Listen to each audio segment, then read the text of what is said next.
House Republicans have revealed their budget guidelines, their blueprint for the next year, and it is a nightmare. A nightmare combined with a fantasy. It's like they've gone off to Oz and now they're surrounded by everything they could possibly want. That is the budget that they have put across. A budget that will never become law. It will never be acted on in the way that they hope that it will. And look, by the time next week, at the end of next week, when it's finally voted on, both the House version and the Senate version will have gone over it in detail in multiple different ways. Today, I want to introduce you to some of the most ridiculous policy prescriptions in this budget proposal. It's being pushed by House Budget Committee Chairman Tom Price, and as I said, it is complete fantasy. So here are some of the general guidelines and specific proposals in it. House Republicans say that it would reach a $13 billion surplus in 2024 and a $33 billion surplus in 2025. That sounds great so far overall. By the way, it would limit overall spending to something like $1.077 trillion as a ceiling. It does reach those surpluses, though, by projecting that increased economic growth related to its policy prescriptions will generate $147 billion in additional tax revenue for the government over the next 10 years. This is dynamic scoring, which means that rather than having the CBO actually look at what the bill will actually do, they get to instruct the CBO to interpret it in a particular way, to say, look, we're assuming certain things about how this will affect economic growth, which is ridiculous. You can't. Okay, just say that it'll triple the size of the economy. Why not just say that? That's not how budgets are actually scored. That's not how we organize budget legislation.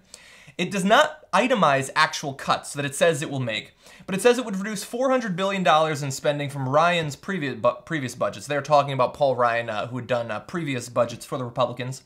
There would be cuts coming from mandatory spending, consolidating programs, streamlining regulations, and eliminating waste, fraud, and abuse, according to the report.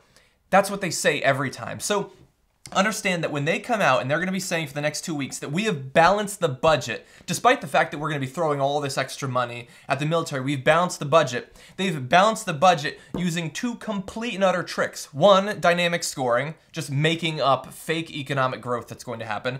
And two, saying that we're gonna eliminate waste and fraud and abuse, which they don't want at all. They love the tax fraud that's currently going on and has been going on for decades in this country. They're not actually going to eliminate it, so that's two little magic tricks that they're playing. The budget includes $90 billion for the Defense Department's war funding account, known as the Overseas Contingency Operations Fund, which falls outside the base budget and has been used to carry out the wars in Iraq and Afghanistan. So they're going to be throwing massive amounts of additional military spending, more than the military is actually requesting. Obama was already giving them tons of money. They're going to be giving more. And then outside of that, they have this additional sort of piggy bank that they can use. And if you give them the billions of dollars, they're going to find a way to use it, sure. But it's ridiculous to say that we're going to be making all of these cuts, which you're going to see soon, and then we're just going to give more money than the military is even asking for. It is insane, the world that we live in when it comes to the budgetary priorities of the United States. Now, importantly, it doesn't touch Social Security, which is an area that, I guess, one way that they didn't go absolutely insane in this proposal. But it does propose that a bipartisan commission study the entitlement program's problems and then submit proposals to Congress. So they're not willing to say we're going to cut Social Security just yet, but they do want somebody to come up with a way to cut Social Security. I have a feeling that they will find a way in the end. It would partially privatize Medicare and convert Medicaid into block grants, repeal the popular Medicaid expansion offered through Obamacare. He argues that Obamacare repeal would save more than $2 trillion. Again, that's effectively just made up. And so that's another way that they're saying they're going to save all this money that they will not actually save. Really fast, before I continue with that, so here's what's going to actually happen in the real world. If they theoretically did get this budget to actually be passed, then over the next 10 years, you would see massively increased deficits. You would see tons more money added to the national debt. And then in 8 or in 12 or in 16 years, when the country's like, this is ridiculous, the economy is cratering because of the economic irresponsibility of the Republicans, then they'll elect a Democrat. The economy will be in shambles, the deficits will be super high, and they'll say, oh, it's that Democrat's fault. That's exactly what they did with Obama, and that's exactly what they're trying to set up with this budgetary fantasy that they have here. By the way, the whole repealing Obamacare, they obviously don't actually offer up any alternative. You're not going to be surprised to find out that.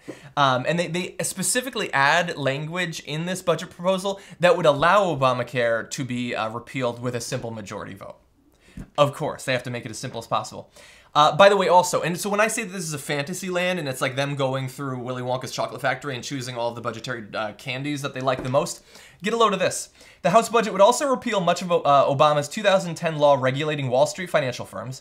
It would cut food stamps significantly, converting them into a state flexibility fund to be administered by state governments. So any kind of federal responsibility for that is going to be gone, which means that states can then decide to just completely cut it or massively cut it if they want to.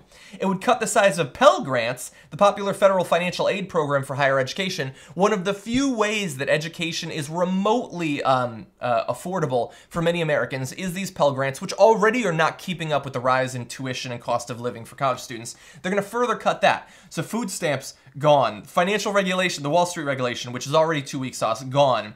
Pell Grants are going to be gone. And then just to sum it up, if you have any I guess, last idea that maybe the Republicans care at all about the regular person, the regular American citizen. Over the next decade, the blueprint proposes raising defense spending by a total of $387 billion and cutting non-defense spending by $759 billion. So that's what they, like, our military already takes up more money than, I mean, watch Newsroom, like our next 10 allies combined. We spend more than is conceivable by a rational brain. We could accomplish everything we want with our military and still massively cut the military, theoretically. But no, it's already crazy high and it's gonna get higher over the next 10 years. And by the way, I mean, with spending more money on that, we gotta cut money somewhere. And so they're gonna be cutting it from all of the few remaining ways that we actually help out regular people. The Pell Grants, the food stamps, there's gonna be tax changes in there which are gonna screw over especially poor people.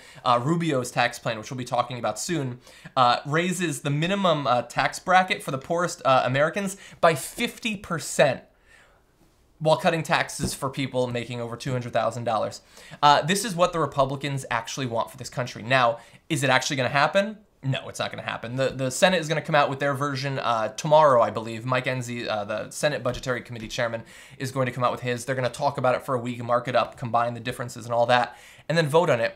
It's fantasy. I don't know what the Democratic counter-proposal is going to be. I don't know what Obama is going to do, but there is absolutely no way that America can weather a budget like this. It's a fantasy. It needs to be destroyed.